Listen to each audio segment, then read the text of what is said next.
Huwa ari ilmu tauhid eta osok dinamian oge kalawan ilma tauhidi kana ilmu tauhid wa ilma kalami jeung kana ilmu kalam wa ilma usulidin jeung kana ilmu usuludin ilmu pokok jeung indukna tina agama wa ilmal akidah jeung ilmu akidah.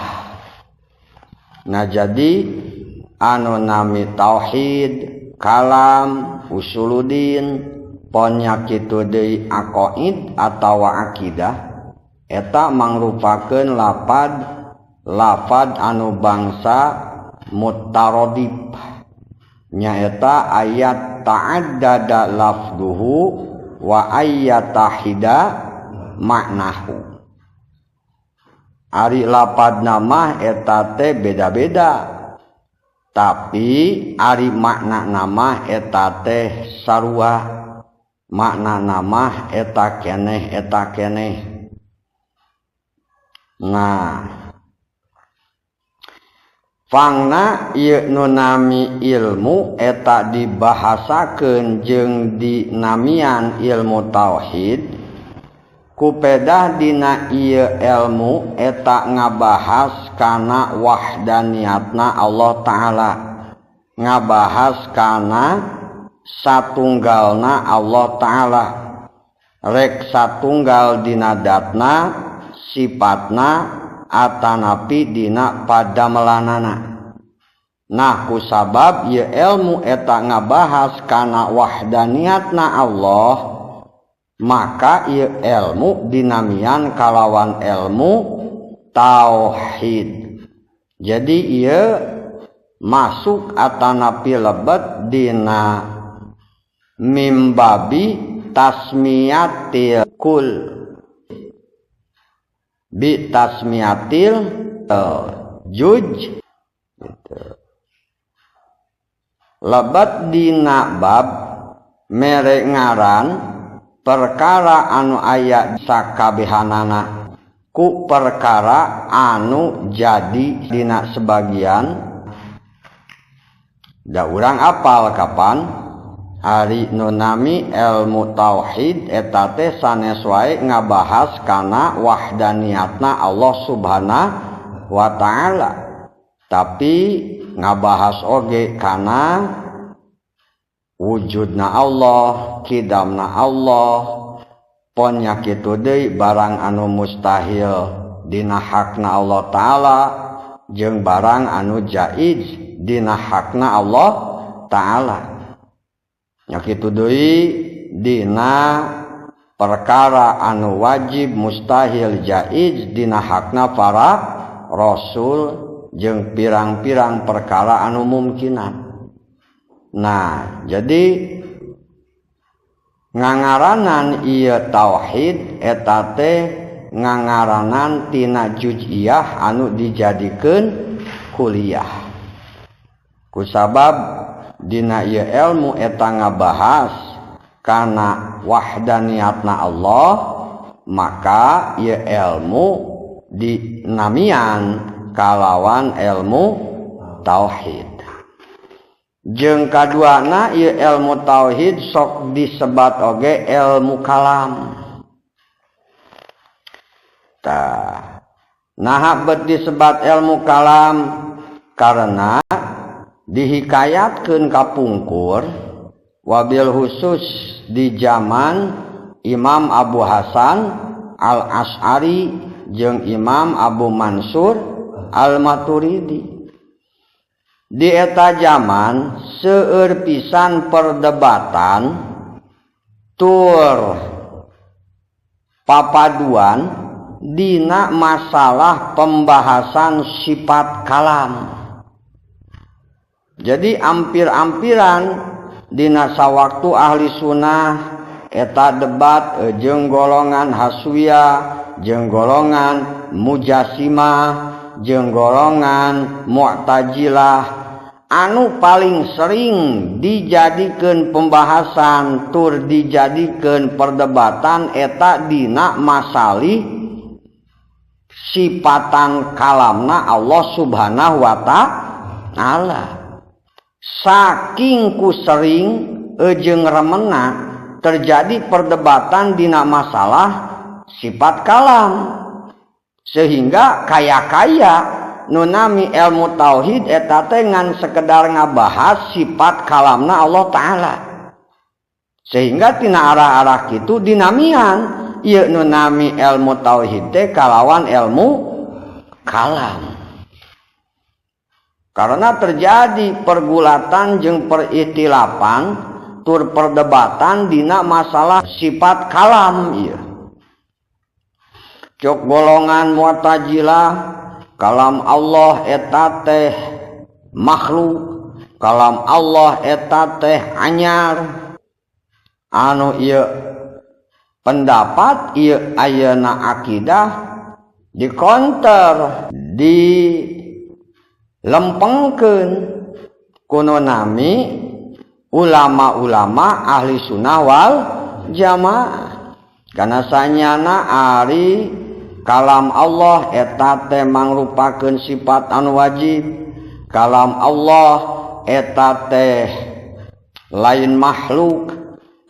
Karena kalam Allah eta mangrupikeun sifat anu qadim, anu wajib dina hakna Allah Subhanahu wa Ta'ala. Aya oge anu nyebutkeun kalam Allah eta seperti makhluk berupa sorak sinarang huruf, dikonter deui ieu dipilawanan, dibenerkeun, diluruskeun.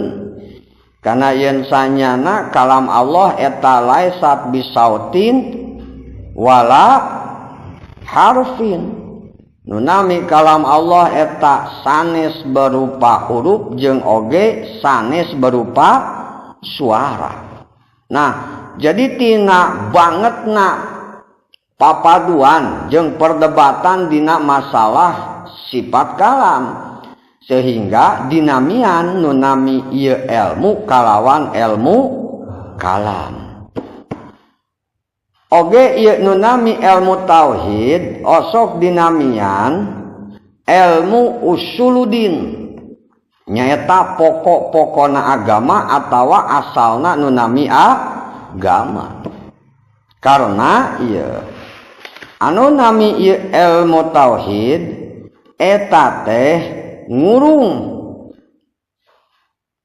kana pembahasan asal-asalna akidah pokok anu nami umat Islam.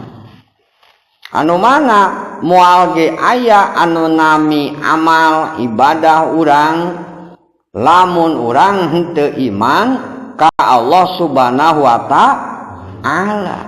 Da ieu jadi pokok tina ayana Islam. Pokok tina ayana urang imtisalu awamirillah wajtinabu nawahi. Gitu. Jadi ieu mangrupikeun ayeuna pokok tina ayana cabang. Tauhid ieu mangrupakeun pokok tina ayana anu nami fikih. Moal ngadeg, moal aya nu nami fikih lamun tanpa aya anu nami ieu katauhidan, jeung moal aya kaislaman lamun tanpa aya ieu katauhidan. Tamakana ieu dinamian kalawan usuluddin, pokok-pokok atanapi asal tinu nami agama. Terakhir terkadang nunami ilmu tauhid sok disebut deui ilmu akidah.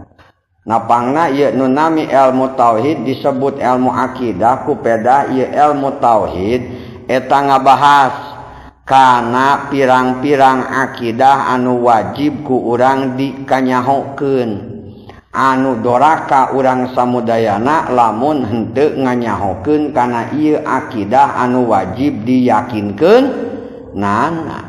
seperti urang wajib ngayakinkeun kana ayana Allah teh wujud kidam bako jeung sabangsana. Wajib urang ngayakinkeun kana yen Allah teh mustahil kasipatan ku Adam, Hudus, Pana jeung sabangsana. Intina wajib urang pikeun ngayakinkeun pirang-pirang akidah anu wajib diyakinkeunana kuno nami umat Islam. Tah ku sabab ilmu tauhid eta ngurung kana pirang-pirang ilmu anu nganyahokeun kana naon wae akidah anu wajib diyakinkeun ku urang, maka ieu nu nami ilmu tauhid disebutna ilmu aqaid atanapi ilmu akidah. Ngan ari intina mah kabehanana akur wae dan nu ngaran ieu ilmu tauhid ngabogaan sababaraha nami. Ngan aya na sebutan nu beda-beda teh eta kupeda bedana sabab jeung sudut pandangna gitu. Ari disebut ilmu tauhid kupeda ningali kana ayana pembahasan wahdaniyat, disebut ilmu kalam karena ningali kana loba jeung sering ngabahas sifat kalam, disebut usuluddin karena ieu ilmu jadi pokok tinu nami ajaran agama Islam, tur pokok tinu nami keimanan umat Islam. Jeung pangna disebut ilmu akidah karena ieu nu nami ilmu tauhid teh eta ngurung kana wajibna nganyahokeun pirang-pirang akidah, pirang-pirang perkara anu wajib diyakinkeunana ku umat Islam.